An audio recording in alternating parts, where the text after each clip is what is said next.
नमस्कार विद्यार्थी मित्रांनो, माझे नाव Shrimati Suvarna Pandharinath Dhamane, MA SET, KTM college Nashik, राज्यशास्त्र विभाग. आजचा आपला विषय जो आहे राजकीय समाजशास्त्र, याचं पुढचं लेक्चर आपण घेत आहोत. यामध्ये राजकीय समाजशास्त्राच्या अभ्यासाचे दृष्टिकोन आपण अभ्यासणार आहोत.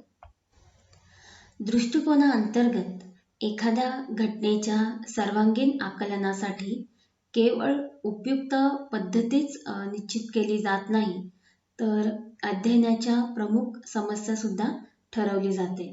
म्हणजे यात केवळ आपल्याला कशा प्रकारे संशोधन करायचे आहे हेच पाहिले जात नाही, तर कोणत्या विषयाचे संशोधन करायचे आहे याचा देखील विचार केला जातो. जे दृष्टिकोनात महत्त्वपूर्ण समस्या तसेच उपयुक्त माहिती कोणत्या आधारावर निवडली जावी याचा विचार केला जातो. आता राजकारणाच्या अध्ययनाची परंपरा फार पुरातन आहे आणि त्याच्यामध्ये आपल्याला नवीन दृष्टिकोन असतील, जुने दृष्टिकोन असतील, अशा दोन्ही दृष्टिकोनांचा अभ्यास करायचा आहे.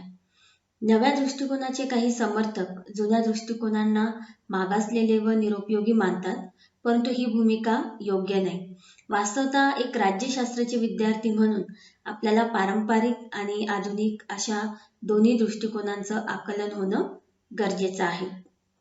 आधुनिक दृष्टिकोन जसा आपल्याला आजच्या गुंतागुंतीच्या परिस्थितीत राजकारणाच्या सूक्ष्म प्रक्रियांचे भिन्न स्तरांवर किंवा भिन्न दृष्टिकोनातून आकलन करून देतो, तर पारंपरिक दृष्टिकोन हा आपल्याला राजकीय जीवनाच्या चिरंतन समस्यांबाबत आणि मानवी मूल्यांबाबत अंतर्दृष्टी जी आहे ती बहाल करत असतात. त्यामुळे आजही आपण राजकारणाच्या बऱ्याचशा समस्या समजून घेण्यासाठी प्लेटो, ॲरिस्टॉटल, रुसो, हेगेल, मार्क्स यासारख्या तत्वज्ञानांच्या लोकांचा, त्यांच्या ज्ञानाचा आपण आधार घेत असतो. त्यामुळे एक प्रकारे जे आत्ताचे नवे अनुभव आहेत, नव्या पद्धती आहेत, त्यांची मदत घ्यायची आणि त्या आधारावर आपल्याला आपल्या जुन्या ज्या मान्यता आहेत त्या पडताळून पाहिजे आहेत. तर आपला पहिला दृष्टिकोन आहे ऐतिहासिक दृष्टिकोन. आता एखाद्या देशाचा अभ्यास म्हणजे भूतकालीन त्या देशातील राजकीय घटनांचा संग्रह करून त्यांच्या परीक्षणाच्या आधारे काही निष्कर्ष काढणे असा आपण त्याचा आशय सांगू शकतो. म्हणजे देशाच्या राजकीय संस्थांची निर्मिती, स्वरूप, त्यांची स्थित्यंतरे कशी झाली याचा अभ्यास जो आहे तो यामध्ये होत असतो. आता ऐतिहासिक पद्धतीच्या अंतर्गत वर्तमानकालीन राजकारणाला भूतकालीन घटकांच्या संदर्भात आपल्याला समजून घ्यायचं आहे. उदाहरणार्थ, जर भारत, ब्रिटन, अमेरिका, रशिया यांच्या सध्याच्या राजकारणाचा आपण अभ्यास करू इच्छित असू, तर त्यांची ऐतिहासिक पार्श्वभूमी जाणून घेणं आवश्यक ठरतं. ऐतिहासिक पद्धतीचे महत्त्व देखील या निमित्ताने मग मान्य करावं लागतं आणि राज्यशास्त्राच्या आधुनिक दृष्टिकोनाचे अनेक समर्थक कोणत्या देशाच्या राजकारणाच्या विश्लेषणासाठी तेथील राजकीय संस्कृतीचा अभ्यास जो आहे तो आवश्यक मानतात. राजकीय संस्कृतीच्या अंतर्गत त्या देशात प्रचलित असलेल्या मूल्यांचा, मान्यतांचा आणि प्रमाणकांचा अभ्यास जो आहे तो केला जातो. जे शासक वर्ग, शासन पद्धती इत्यादी शासन प्रक्रियेला अधिमान्यता प्राप्त करून देतात, हे उघडच आहे की कोणत्याही देशाची राजकीय संस्कृती अभ्यासण्यासाठी त्याच्या इतिहासाची पानं जी आहे ती आपल्याला पलटून बघणं आवश्यक आहे. म्हणजे पुन्हा जर भारतीय इतिहासाची जाण आपल्याला नसेल तर आपण त्या संदर्भामध्ये योग्य प्रकारचं मत बनवूच शकत नाही. म्हणजे भारतीय राजकारणामध्ये राष्ट्रीय उद्दिष्टांची माहिती मिळवायची असेल तर आपल्याला आपल्या स्वातंत्र्य लढ्याचा इतिहास असेल, आपले स्वातंत्र्य सैनिक असतील, टिळक, गांधी, गोखले, नेहरू यांच्या चिंतनांचा परिचय त्या माध्यमातून करून घेणं आवश्यक आहे. म्हणजे भारताच्या राजकीय संस्था व राजकीय पक्षांच्या व्यवहारांचं आकलन करून घ्यायचं असेल तर त्यांचा ऐतिहासिक विकास जो आहे तो समजून घेणं उपयोगी पडेल. म्हणजे ऐतिहासिक दृष्टिकोनामध्ये विश्लेषणाऐवजी घटकांच्या वर्णनावर भर दिला जातो आणि त्याच्यामध्ये ऐतिहासिक जे घटक आहेत त्यात रक्तसंबंध, धर्म, मालमत्तेचे व जीविताचे संरक्षण, त्याच्यानंतर आर्थिक गरजा असे घटक आहेत की ज्यांच्या उत्क्रांतीचा आणि त्यांच्या विकास अवस्था ज्या आहेत त्या समजून घेणं आपल्याला आवश्यक पडतं. त्यामुळे राजकीय समाजशास्त्राच्या अभ्यासाच्या दृष्टिकोनातून ऐतिहासिक दृष्टिकोन सुद्धा महत्त्वपूर्ण आहे. आजही आपण कार्ल मार्क्स आणि मॅक्स वेबर यांनी लिहून ठेवलेल्या लिखाणाचा संदर्भ घेत असतो आणि आपल्या दृष्टिकोनातून तो लिखाणाचा संदर्भ सुद्धा ऐतिहासिक स्वरूपाचाच आहे. दुसरा पारंपरिक दृष्टिकोनाचे आणखीन 2 भाग पडतात. एक आहे विधिविषयक दृष्टिकोन आणि दुसरा आहे संस्थात्मक दृष्टिकोन. 19व्या शतकात जेव्हा ऐतिहासिक दृष्टिकोनाला विरोध झाला तेव्हा राजकीय संस्थांना इतिहासाच्या चढ उतारापासून दूर ठेवले पाहिजे असा सूर निघाला. आता शासन संस्थांबाबत कायदेविषयक दृष्टिकोनातून अभ्यास करण्यासाठी त्याला देशातील जी काही औपचारिक कायदेशीर संरचना आहे त्याचा आधार घेण्यात आला आणि त्या माध्यमातून राज्यघटनांचे विवेचन अभ्यासण्यात आले. कायदे असतील, राज्यघटना असतील त्याच्या अभ्यासावर जो आहे तो भर देण्यात आला. आता या पद्धती अंतर्गत जसं आपण राजकारणाच्या कायदेशीर बाजूवर विशेष भर देतो, म्हणजे राजकारणाच्या अभ्यासाची विधिवत पद्धत तशी पाहता अपुरी तर आहे, परंतु तिला त्याच्या विचार क्षेत्रातून पूर्णपणे बेदखल करणं योग्य ठरणार नाही. कोणत्याही देशाचा घटनात्मक कायदा असेल तो तेथील अंतर्गत राजकारणासाठी आवश्यक मानदंड निश्चित करत असतो आणि आंतरराष्ट्रीय कायदा, आंतरराष्ट्रीय राजकारणासंदर्भात हीच भूमिका आपण निभावतो. उदाहरणार्थ परत बघा की भारतीय राजकारणाच्या अध्ययनामध्ये त्याच्या संविधानाची माहिती असणं आपल्याला खूप आवश्यक आहे.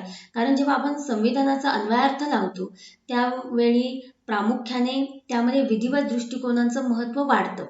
शासनाच्या विविध शाखा असतील जसं विधिमंडळ आहे, कार्यकारी मंडळ आहे आणि न्यायमंडळ आहे, यांचे अधिकार व कार्य आणि त्यांचे परस्पर संबंध, मूलभूत हक्क आणि मार्गदर्शक तत्वे यांची जी काही अपेक्षित स्थिती आहे ती इत्यादींशी संबंधित प्रश्न कायद्याच्या परिघातच मोडतात आणि यांचे विवेचन राजकारणाच्या अभ्यासासाठी उपयुक्त ठरते. परंतु यात शंका नाही की राजकारणाच्या विस्तृत विश्लेषणासाठी राजकीय पक्ष असतील, दबाव गट असतील, जन आंदोलन असतील यासारख्या घटकांच्या भूमिकांचा सुद्धा विचार करणं अत्यावश्यक आहे. म्हणजे जे राज्याचा कायदेशीर भाग नाही त्यांचा सुद्धा विचार याच्यामध्ये व्हायला पाहिजे. त्याच्यानंतर संस्थात्मक दृष्टिकोन आहे. आता राजकारणाच्या अध्ययनाची संस्थात्मक पद्धती जी आहे ती विधिवत पद्धतीशी घनिष्ठ संबंध आहे आणि ती आज देखील मोठ्या प्रमाणावर अवलंबली जाते.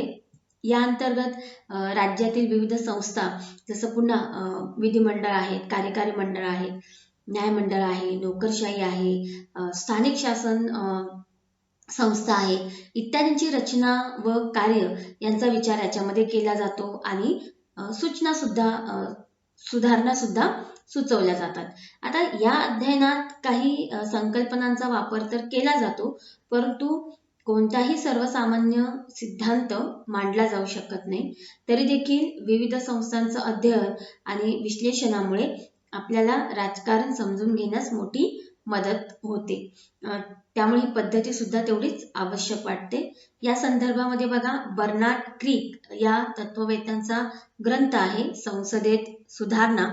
यामध्ये त्यांनी एक ब्रिटिश उदाहरण दिलेलं आहे आणि बैली उर्फ सॅम्युएलच्या कार्यरत काँग्रेस या ग्रंथात एक अमेरिकेचं उदाहरण दिलेलं आहे आणि यामध्ये त्यांनी राजकीय संस्थांच्या रचना व कार्यप्रणालींचे कसं विश्लेषण करायचं आणि त्या माध्यमातून आपल्याला त्रुटी कशा दूर करता येतील आणि संस्थांची कार्यक्षमता कशी वाढवता येईल याबाबत सूचना केल्या जातात. म्हणजे ही एक बाब महत्त्वपूर्ण आहे की भलेही संस्थात्मक पद्धत पारंपरिक पद्धत असेल, परंतु राजकीय समाजशास्त्रामध्ये त्याचे एक स्वतंत्र अस्तित्व मान्य करण्याच्या दृष्टिकोनातून ती महत्त्वपूर्ण आहे. पुढचा दृष्टिकोन आहे तुलनात्मक दृष्टिकोन. प्रत्येक राजकीय व्यवस्था एका ऐतिहासिक वारसा आणि भौगोलिक परिस्थिती यांच्यातून उद्भवणाऱ्या पर्यावरण चौकटीत कार्यरत असते. या पर्यावरणातील मागण्यांचा प्रभाव व्यवस्थांच्या राजकीय प्रक्रियांवर तसेच राजकीय व्यवस्थांच्या क्षमता आणि त्यांच्याकडून केली जाणारी कार्य इत्यादी स्वाभाविकपणे पडतो. याबरोबरच लोकशाही राजकीय व्यवस्था या सर्वंकष राजकीय व्यवस्थेपेक्षा मूलतः भिन्न ठरतात. त्या त्यांच्यातील विचार प्रणालीच्या भिन्नतेमुळे किंबहुना परस्पर विरोधामुळे मतपेटीच्या माध्यमातून राजकीय बदल, पक्ष संघटन, आर्थिक सामाजिक उद्दिष्टांची पूर्तता यातून लोकशाही राजकीय व्यवस्था या मार्गक्रमण करीत असतात. त्याही व्यक्तिस्वातंत्र्य, मानवी अधिकार यांच्यावर श्रद्धा व्यक्त करून. याउलट सर्वंकष राजकीय व्यवस्थांचा दावा जनतेच्या लोकशाहीवर असून त्यासाठी जनसमूहांच्या हिताच्या दृष्टीने राजकीय व्यवस्थांचे संचालन करताना मूठभरांना प्राप्त होणाऱ्या स्वातंत्र्याची तमा बाळगली जात नाही. बळाचा वापर समर्थनीय ठरवला जातो आणि त्या माध्यमातून सामाजिक न्यायाचं ध्येय गाठण्याकरिता व्यक्तिगत स्वातंत्र्याची आहुती देणं क्रमप्राप्त आहे, अशी प्रक्रिया या सर्वंकष राजकीय व्यवस्थांमध्ये आढळते. अशा पद्धतीने विविध देशांचे शासन जे आहे ते वेगवेगळ्या शासन पद्धतीवर आधारित असल्याने, वेगवेगळ्या विचारसरणीशी जोडलेले असल्यामुळे त्यांच्यामध्ये तुलनात्मक अभ्यास जो आहे तो आवश्यक होतो. या माध्यमातून मग विविध देशांच्या राजकारणाचा अनुभव प्राप्त करणे, वेगवेगळ्या राजकीय व्यवस्थांमध्ये साम्यस्थळं कोणती, भिन्नतादर्शक मुद्दे कोणते, त्यांच्यातील अंतर, फरक किती हे शोधून काढण्याचा प्रयत्न जो आहे तो करता येतो. राजकीय व्यवस्थांच्या विश्वात आज जगामध्ये 200 पेक्षा जास्त देश आहेत आणि त्यांच्यामधलं राजकारण, मग ते अंतर्गत असो किंवा बाह्य स्वरूपाचं असो, ते कशा पद्धतीने आकार घेतो याचा अभ्यास आपल्याला तुलनात्मक दृष्टिकोनात करता येतो. म्हणजे अरिस्टॉटल यांनी सुद्धा 158 देशांच्या राज्यघटनांचा अभ्यास करून आपले राज्याचे वर्गीकरण आणि राज्य प्रकारातील बदलांचा चक्रीय सिद्धांत मांडलेला आहे. आणि याच आधारावर मग आपल्याला तुलनात्मक शासनात वेगवेगळ्या देशांची राज्यघटनांची, त्यांच्यातल्या शासन प्रकारांची, त्यातील शासनविषयक संस्था, कायदे मंडळ, कार्यकारी मंडळ, न्यायमंडळ यांची तुलना करता येते. याचबरोबर जे आपले सामाजिक घटक आहेत, म्हणजे राजकीय प्रक्रिया असेल, त्यासोबत सामाजिक प्रक्रिया असेल, राजकीय वर्तणुकांमध्ये सोबत सामाजिक वर्तणुका असेल, मतदान प्रक्रिया असेल, राजकीय पक्ष आहेत, दबाव गट आहेत, आदान प्रदानाची प्रक्रिया आहेत, या सगळ्यांचं तुलनात्मक स्वरूपामध्ये अध्ययन जे आहे ते करता येतं. पुढचा दृष्टिकोन याच्यामध्ये आहे वर्तनवादी दृष्टिकोन. पारंपरिक राज्यशास्त्रामध्ये एखाद्या देशातील विधिमंडळ, कार्यकारी मंडळ आणि न्यायमंडळ यांची रचना कशी असते, त्यांची कार्य कोणती कोणती असतात, त्यांच्या कायदेशीर सत्तेच्या सीमा कोणत्या आहेत, त्यांचा परस्पर संबंध काय आहे, अशा पद्धतीचा फक्त औपचारिक अभ्यास त्यामध्ये केला जात होता. त्याचा वास्तविक पातळीवर त्यांचा वापर कसा होतो, त्यांच्या अधिसत्तेचा वापर कसा होतो याकडे पुरेसं लक्ष दिलं जात नव्हतं. त्यामुळे एक प्रकारे वर्तनवाद जो आहे यांनी या पारंपरिक दृष्टिकोनाला आव्हान देत असा विचार मांडला की राजकीय वास्तव जर तुम्हाला समजून घ्यायचं असेल तर प्रचलित संस्थांच्या कायदेशीर औपचारिक पैलूंपेक्षा जे व्यक्ती वा कर्ते राजकारणात विविध भूमिका निभावतात त्यांच्या वर्तनावर लक्ष केंद्रित केले पाहिजे.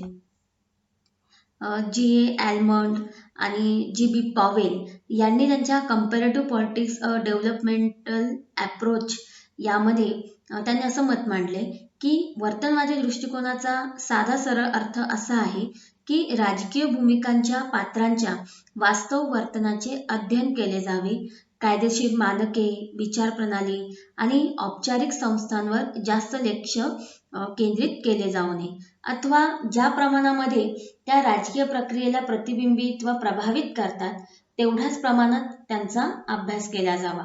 याखेरीज इथे राजकीय वर्तनाला प्रभावित करणाऱ्याही सामाजिक तत्वांवर विशेष भर दिले जावे. वर्तनवादानुसार आपल्या देशाच्या विधिमंडळ, कार्यकारी मंडळ, न्यायमंडळाची रचना आणि त्यांचे अधिकार हे अभ्यासण्यासोबतच त्यांच्याशी जोडले गेलेल्या व्यक्ती असतील, म्हणजे विधिमंडळ सदस्य आहेत, मंत्री आहेत, प्रशासकीय अधिकारी आहेत, न्यायाधीश आहेत, यांच्या वास्तविक वर्तनावर सुद्धा लक्ष केंद्रित केलं पाहिजे. एव्हाना राजकीय आणि सामाजिक क्षेत्रात अन्य कर्ते पण आहेत, जसं मतदार आहेत, हितसंबंधी गट आहेत, अभिजन वर्ग आहे, राजकीय पक्ष आहेत, त्याच्यानंतर सामाजिक चळवळी होतात, जन आंदोलनं होतात आणि ज्या नेतृत्वाच्या मार्गदर्शनाखाली ते या कृती करतात, तर त्यांच्या वर्तनाचं देखील सुद्धा अध्ययन याच्यामध्ये झालं पाहिजे. उदाहरणार्थ बघा, जसं आपण हे पाहिलं पाहिजे की हे सर्व अभिकर्ते काय बोलतात, कसे संघटन बनवतात, संदेश कसे पाठवतात, दुसऱ्यांना कसे समजून घेतात, मतदान कसे करतात, कोणकोणती भूमिका बजावतात. पुन्हा या सर्वांच्या व्यवहारावर प्रभाव टाकणाऱ्या सामाजिक तत्वांच्या, जसे की राजकीय संस्कृती, याच्या विश्लेषणाकडे सुद्धा पर्याप्त लक्ष दिले पाहिजे. या सर्व बाजूंकडे योग्य लक्ष दिल्यामुळे राजकारणाचे स्वरूप आणि गतिशीलतेची योग्य ओळख होईल आणि त्या माध्यमातून आपण एक शास्त्रीय पद्धतीने अभ्यास करून मूल्यनिरपेक्षतेच्या तत्वाचं पालन या निमित्ताने आपल्याला करता येऊ शकते. आणि यामध्ये काय असलं पाहिजे, याच्याऐवजी काय आहे, आणि त्या निमित्ताने अभ्यास करून आपण आपल्या योग्य पद्धतीने एक समस्येचं निरसन होईल आणि एक प्रभावी असा निष्कर्ष आपण त्या माध्यमातून काढू शकतो. त्यामुळे वर्तनवादी दृष्टिकोनाचा अभ्यास सुद्धा राजकीय समाजशास्त्रामध्ये महत्त्वपूर्ण आहे. व्यवस्थेची संकल्पना जी आहे ती विश्लेषणात्मक स्वरूपाची आहे. तिला एखाद्या जिवंत प्राण्याप्रमाणे अथवा यंत्राप्रमाणे मूर्त वस्तू समजणं योग्य नाही. वेगळ्या भाषेत विश्लेषणाच्या उद्देशाने कोणत्याही व्यवस्थेशी संबंधित तत्वांवर अमूर्त तत्वांप्रमाणे विचार केला पाहिजे, मूर्त तत्वांच्या रूपात नाही. त्यामुळे राजकीय व्यवस्था म्हणजे अशा लोकांचा समूह मानता कामा नये जो शासन अथवा त्यांच्या विभिन्न घटकांची रचना करतो.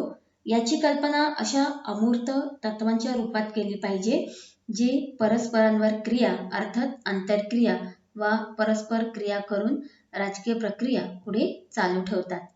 राजकीय विश्लेषणाच्या उद्देशाने डेव्हिड ईस्टन यांनी त्याची एक व्याख्या केलेली आहे की राजकीय व्यवस्था म्हणजे एखाद्या समाजाअंतर्गत आंतरक्रियाची अशी व्यवस्था की ज्या माध्यमातून मूल्यांचं अधिकारयुक्त वितरण केलं जातं.